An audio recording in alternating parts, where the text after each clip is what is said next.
Hello दोस्तों, स्वागत है आपका एक नई वीडियो में। तो आज की इस वीडियो में बात करेंगे जापान के भारत में कुछ नए इन्वेस्टमेंट्स के बारे में। जापान और इंडिया के रिलेशंस इस वक्त काफी अच्छे हैं, इसके बारे में आप भी जानते ही होंगे। और इन्हीं अच्छे रिलेशंस की वजह से इंडिया को काफी फायदा हुआ है जापान की तरफ से। इंडिया के अंदर जापान का काफी बड़ा इन्वेस्टमेंट है, इस वक्त कई सारे बड़े प्रोजेक्ट्स है। और जापान के नए prime minister mister Fumio Kishida अभी कुछ समय पहले इंडिया आए थे और उस समय हमें ये पता चला था कि इंडिया के अंदर $42 बिलियन का और इन्वेस्टमेंट जापान की तरफ से आएगा। तो आज की इस वीडियो में उस इन्वेस्टमेंट के बारे में आपको बताऊंगा। इंडिया में इतना इन्वेस्टमेंट जापान क्यों कर रहा है, ब्रीफ में इसके बारे में भी बात करेंगे। और इंडिया को इस इन्वेस्टमेंट से क्या फायदा मिलेगा और कहां पर इन इन्वेस्टमेंट्स को इंडिया में किया जाएगा, इसके बारे में भी जानेंगे। हेलो दोस्तों, मेरा नाम है दीपक, आप देख रहे हैं इट्स इनक्रेडिबल फॉर यू। तो आइए शुरू करते हैं।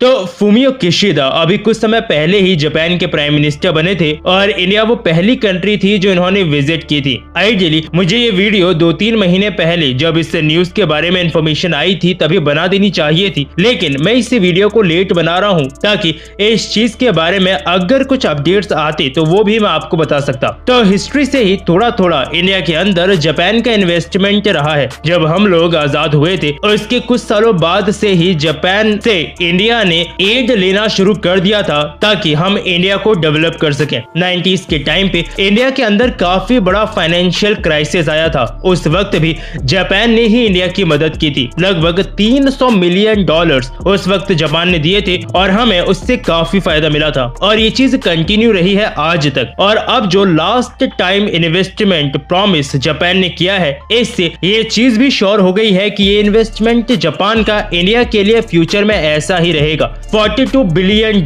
ये सबसे बड़ा इन्वेस्टमेंट है आज तक भारत की हिस्ट्री में जापान की तरफ से। और जब ये इन्वेस्टमेंट की बात हुई है तो ये बोला गया है कि अगले 5 सालों के अंदर इंडिया के अंदर ये पूरा पैसा इन्वेस्ट किया जाएगा। लेकिन कहां, किस चीज में इन्वेस्ट किया जाएगा? तो देखो, ये चीज आप लोग अभी ही जो ट्रेंड चल रहा है उससे ही समझ सकते हो कि जापान इंफ्रास्ट्रक्चर में, ट्रांसपोर्टेशन में काफी हद तक पैसा डालेगा भारत के अंदर। ट्रांसपोर्टेशन सेक्टर में metro train, bullet train, freight corridor, हमारे इंफ्रास्ट्रक्चर के लिए इंडस्ट्रियल कॉरिडोर, इसमें ऑलरेडी ही काफी हद तक पैसा जापान पंप कर चुका है। ये मैं इसलिए भी बोल सकता हूँ क्योंकि 3.5 ट्रिलियन जापानीज येन, या आप मान लो लगभग रफली $30 बिलियन के आसपास बनेगा। तो ये बताया गया है कि 2014 में इतना अमाउंट इंडिया के अंदर इन्वेस्ट करने की बात कही गई थी, जो कि इस वक्त तक अब अचीव हो चुका है, यानी इन्वेस्टमेंट पूरी हो चुकी है। वैसे इसके साथ साथ कई और चीजें अगर आपने देखी हो जापान के एरिया में, तो प्राइवेट सेक्टर भी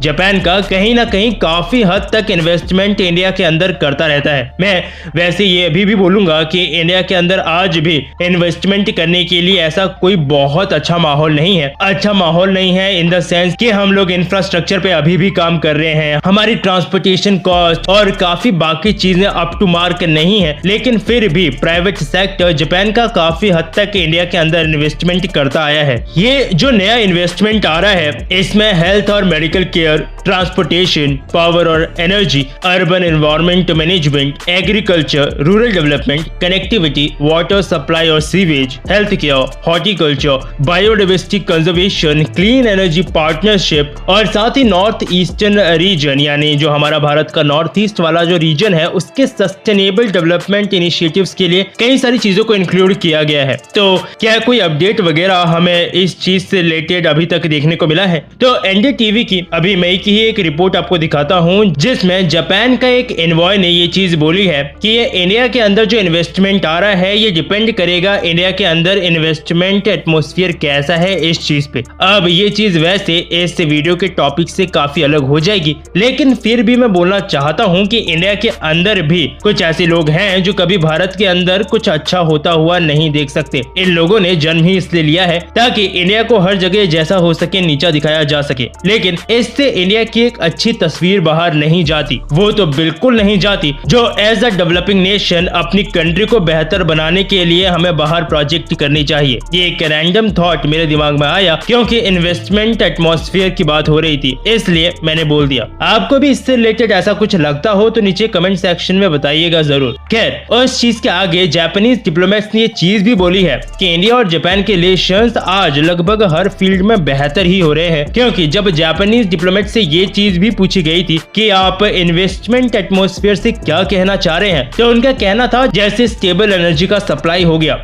इंफ्रास्ट्रक्चर डेवलपमेंट, पॉलिसीज की स्टेबिलिटी, ये कुछ ऐसी चीजें हैं जिनमें खासकर ग्रिप बनानी चाहिए इंडिया को, क्योंकि यही चीज कैपिटल को इंडिया में अट्रैक्ट करेंगी। लेकिन इंडिया में तो खैर यूथ भी काफी समझदार है, अपने प्रोटेस्ट को, अपनी नाराजगी को दिखाने के लिए कंट्री का इंफ्रास्ट्रक्चर तोड़ देते हैं, तो फिर क्या करें। खैर, तो मैंने आई गेस मेरे ख्याल में लगभग सारी चीजें इस इन्वेस्टमेंट से रिलेटेड जो भी मैं बता सकता था वो कवर कर ली हैं। इंडिया के अलावा वैसे काफी और कंट्रीज के अंदर भी जापान इस वक्त अच्छा खासा इन्वेस्टमेंट कर रहा है। बांग्लादेश हमारा पड़ोसी भी इसमें शामिल है। लेकिन अब एक सवाल कई बार ये भी आता है कि जापान को इस इन्वेस्टमेंट से क्या मिलेगा। देखो, थोड़ा बहुत चीजें तो मिल ही रही हैं, जैसे ह्यूमन रिसोर्स मिल रहा है उन्हें। इंडिया से कई लोग जाकर के जापान में काम करते हैं। जापान में मैक्सिमम पॉपुलेशन अब उनकी ओल्ड हो चुकी है, तो ऑब्वियसली उन्हें इकोनॉमी चलाने के लिए लोग तो चाहिए। लेकिन अगर जियोपॉलिटिक्स के नजरिए से देखा जाए, जो ये चैनल का टॉपिक नहीं है और ना ही मैं जियोपॉलिटिक्स में बहुत अच्छा हूँ, लेकिन चीन भी एक रीजन जरूर है। चीन की जापान से भी नहीं बनती, उल्टा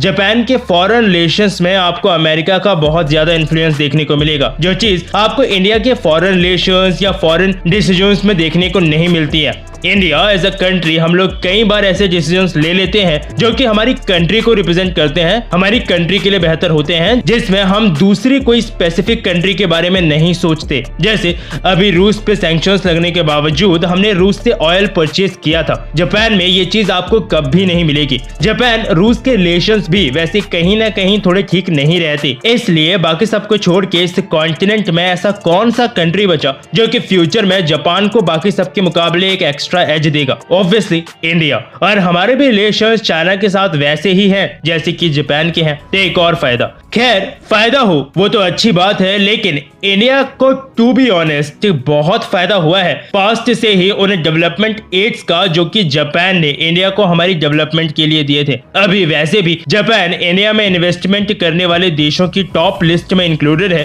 और नियर फ्यूचर में बहुत चांसेस हैं कि जापान उस लिस्ट में बहुत ज्यादा ऊपर की तरफ ग्रो कर जाएगा, क्योंकि मेजर इंक्रीमेंट हमें टोटल इन्वेस्टमेंट में जापान की तरफ से इंडिया के अंदर देखने को मिलेगा। बस एक चीज ये है कि जो इन्वेस्टमेंट ऑलरेडी आ चुकी है उसमें हम काम थोड़ा सही से कंप्लीट कर लें। जैसे बुलेट ट्रेन का प्रोजेक्ट ऑलरेडी काफी लेट हो गया है, तो बस यहाँ पे हम लोगों को थोड़ा सा स्पीड दिखानी पड़ेगी, बाकी तो शायद सब कुछ ठीक ही है।